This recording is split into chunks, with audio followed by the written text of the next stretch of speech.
Welcome to Speech 3. My crowd is mostly virtual tonight. There's my wife. And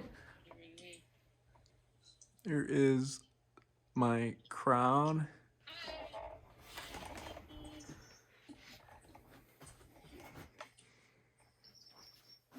Okay. Have you ever gotten a flat tire? Were you asked, and you started looking for a new tire, and you were asked, what size of tire do you have? Do you know where to look for this information and how to read the tire? Do you have summer tires? Or do you have winter tires? Maybe you have all-season tires. Do you know how to tell the difference? I'm going to kind of walk you through how to read the sidewall of a tire, and then kind of tell you the differences between a summer tire, a winter tire, and all-season tires. Let's start with how to read a sidewall. So on this picture here, you can see it's got the manufacturer's name, it's got the tire name, and then it's got this grouping of letters and numbers here. The first letter, this P, stands for passenger car. Sometimes you'll see LT for light truck, or sometimes you won't even have a letter at all, which is European standard. So on this tire, it is designated for a passenger car.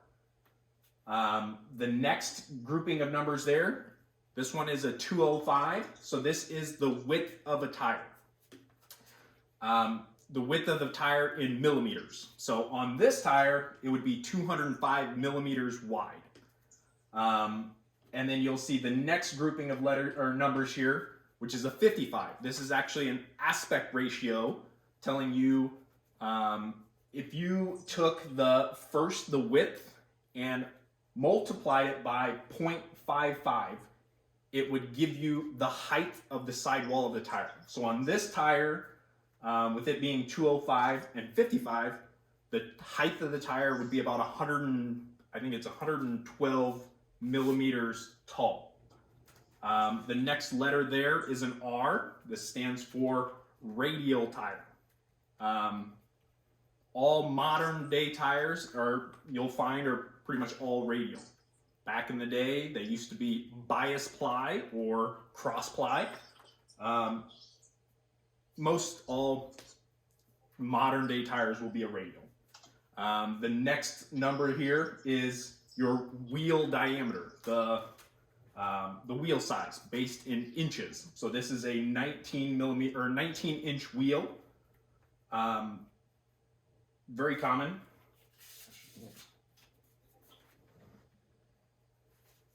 All right. And then you'll find the next number here is your load index or load rating. I'll show you a slide here.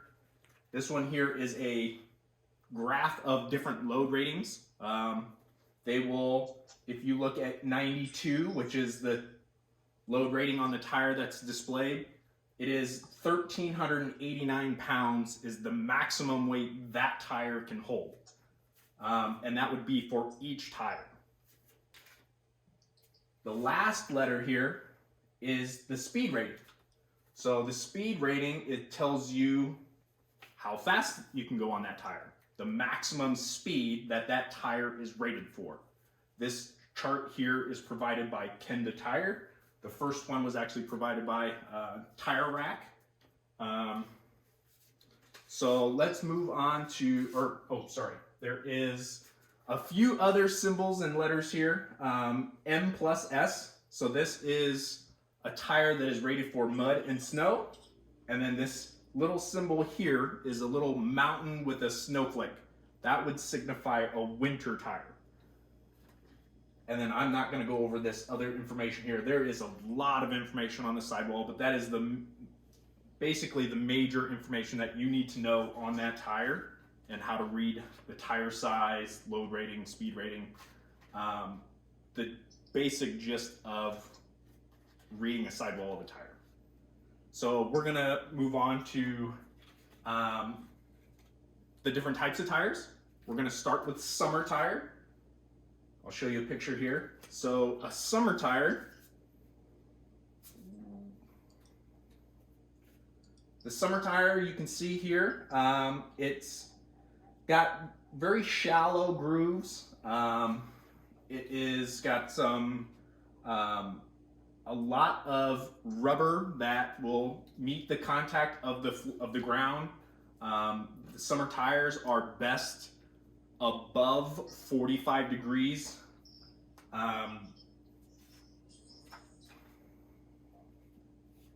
Sorry.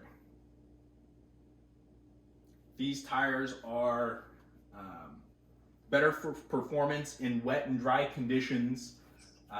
They have less grooving than, let's say, a winter tire or all-season tire. They're good for, you'll find these on mostly sports cars or high-performance cars.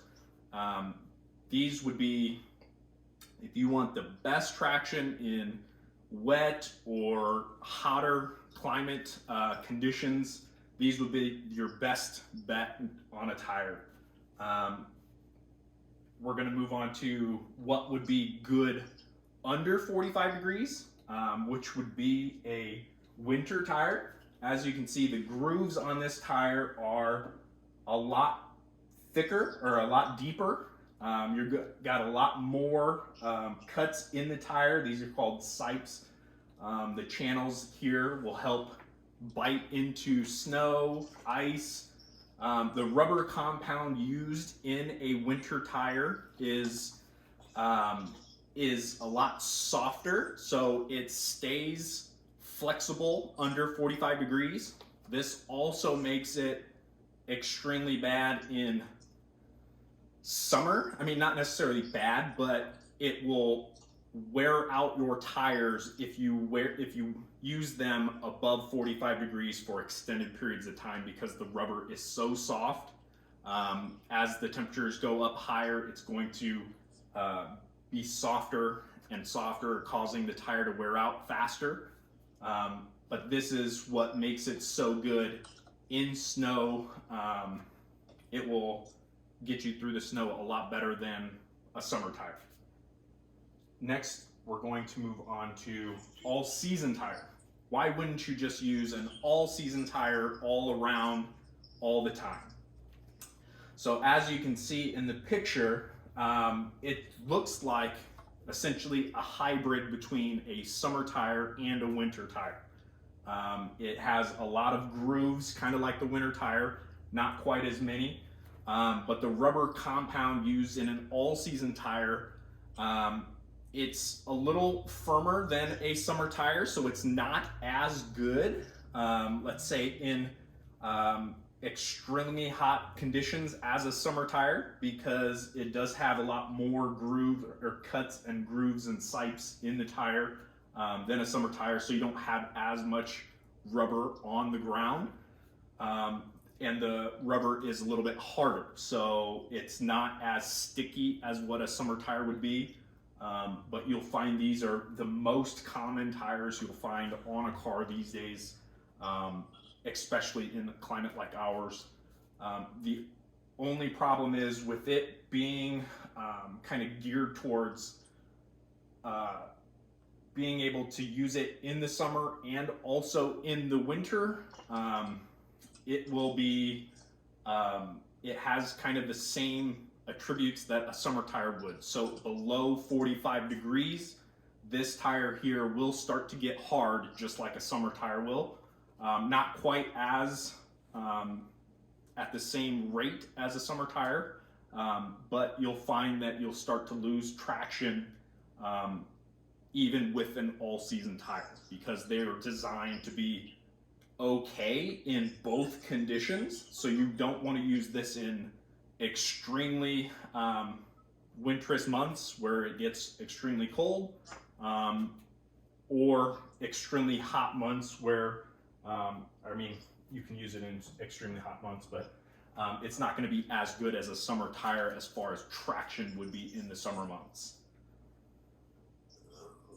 So I'll show you all three tires here. As you can see, you got the winter tire on the left, all-season tire in the middle and a summer tire on the right. Winter tire, obviously, like I said, it's got all these cuts and grooves in the tire that do help it grip snow and ice. All-season tire, not quite as much. It's rounded off more on the edges as well, which it makes it a little better for cornering than this winter tire would. And then you have your summer tire where it's got barely any cuts or grooves in that tire. A lot shallower tread, makes it better for cornering and whatnot. But just kind of to go back on all of this, if I were to choose a tire in our climate, I mean, I would have 2 sets of tires. It's going to be an all-season tire and also a winter tire. Here in Nebraska, with us being below freezing 3, 4, 5 months of the year, a winter tire is definitely a must if you had to choose any. So wrapping up, that's how you read and that's how you would pick a tire. Let me show you my crowd again. Oh my goodness.